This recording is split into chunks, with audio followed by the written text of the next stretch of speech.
Selamat datang kawan semuanya. Jumpa lagi bersama Mimin di sini di channel Angin Selatan. Bantu channel ini dengan tekan tombol subscribe, like, komen, dan share video-video Mimin agar Mimin lebih semangat lagi bikin videonya. Dan channel ini jadi lebih berkembang ke depannya. Dan Mimin juga doakan kawan semuanya diberikan kesehatan dan rezeki yang melimpah. Jika ada yang mau traktir Mimin kopi, bisa lewat link Saweria. Linknya sudah Mimin cantumkan di deskripsi. Oke, tidak usah lama-lama lagi, kita masuk saja ke ceritanya.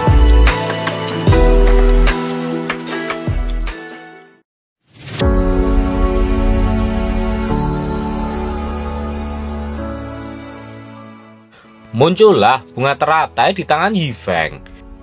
Tak lama kemudian, bunga itu pun hilang. Yifeng penasaran, sebenarnya bunga teratai apa yang muncul dari serpihan tubuh Mo Tianqing tadi. Di kehidupannya yang sebelumnya, dia hampir diambil alih oleh Mo Tianqing, dan dengan itu dia berhasil menjaga kesadaran dirinya. Hanya saja, saat itu hanyalah sebuah kucupnya saja.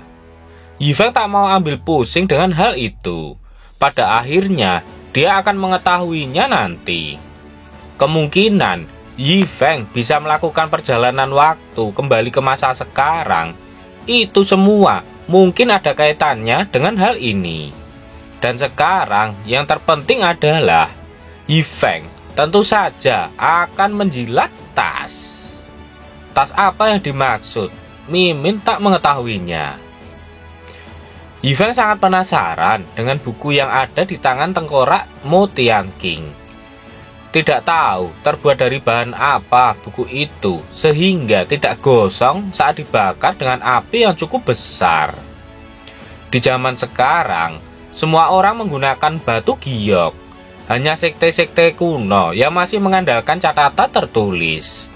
Dan tentu saja, artefak berharga seperti itu harusnya berada di bawah perawatan Yifeng.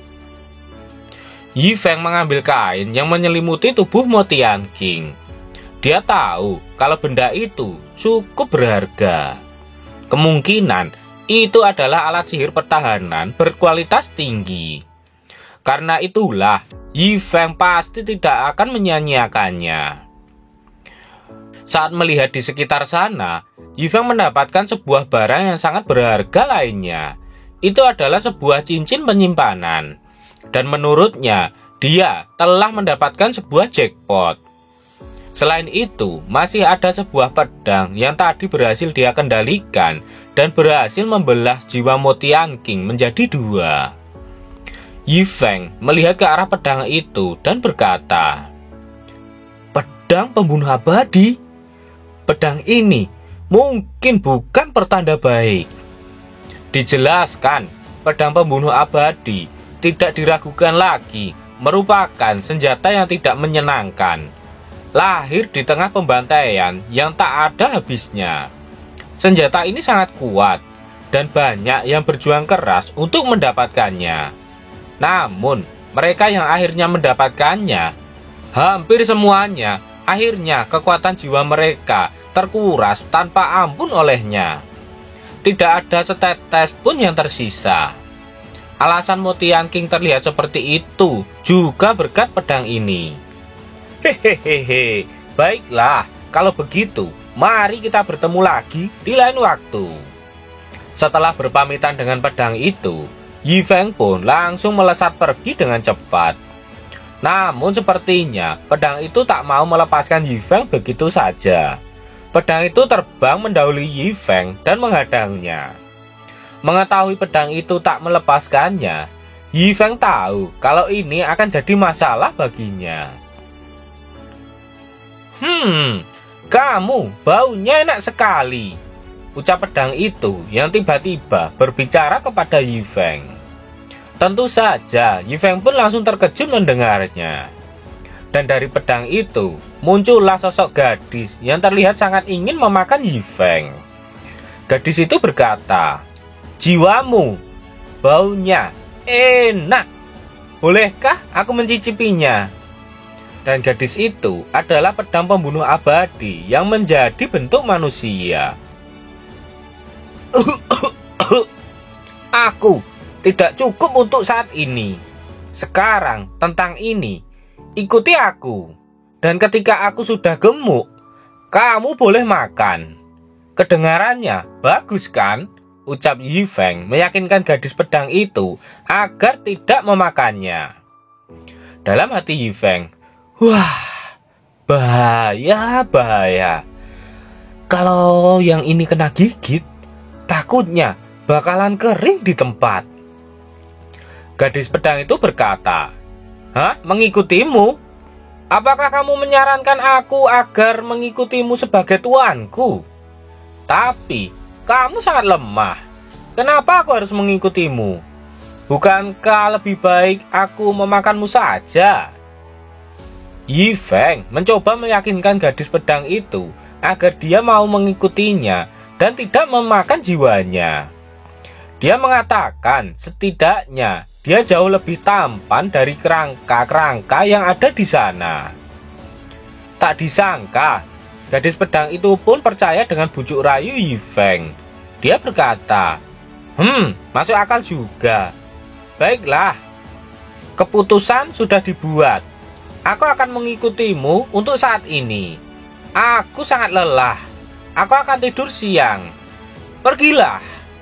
Lain kali bangunkan aku jika kamu membutuhkan bantuan. Hehehehe. Gadis pedang itu pun kembali ke wujud pedangnya lagi dan berada di tangan Yifeng. Setelah itu, Yifeng memasukkan pedang itu ke dalam cincin penyimpanan yang baru saja dia dapatkan. Yifeng tersenyum karena dia tak percaya bahwa dia berhasil merayu gadis pedang dengan mengandalkan ketapanannya. Yifeng senang karena usahanya selama ini akhirnya tidak sia-sia.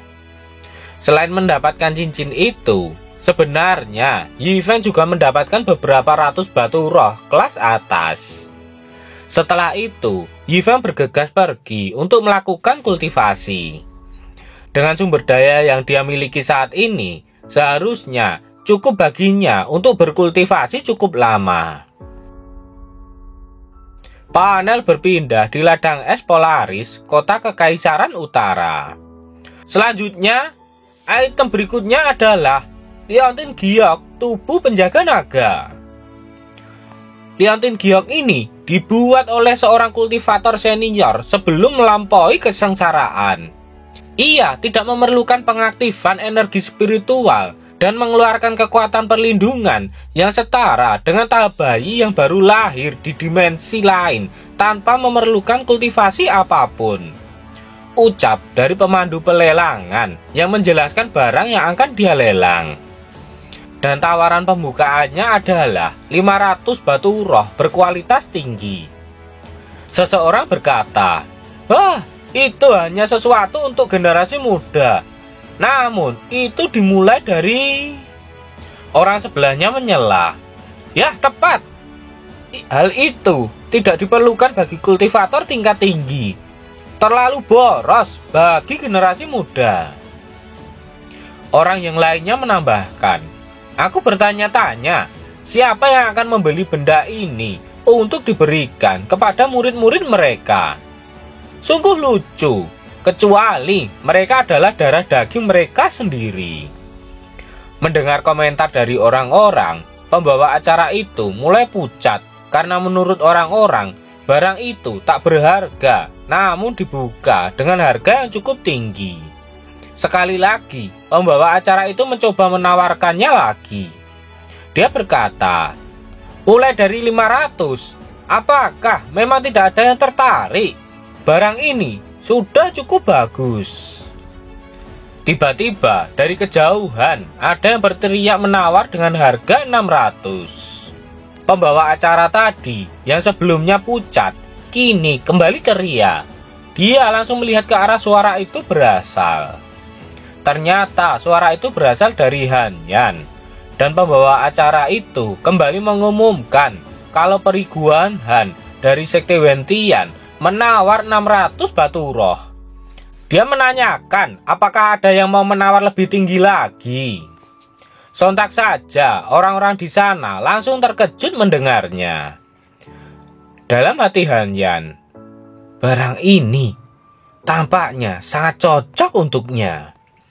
Kemudian Hanyan berkata, ketika aku kembali, orang itu harus bersiap-siap untuk pelatihan di tim penegak hukum. Masih ada waktu baginya untuk bergabung.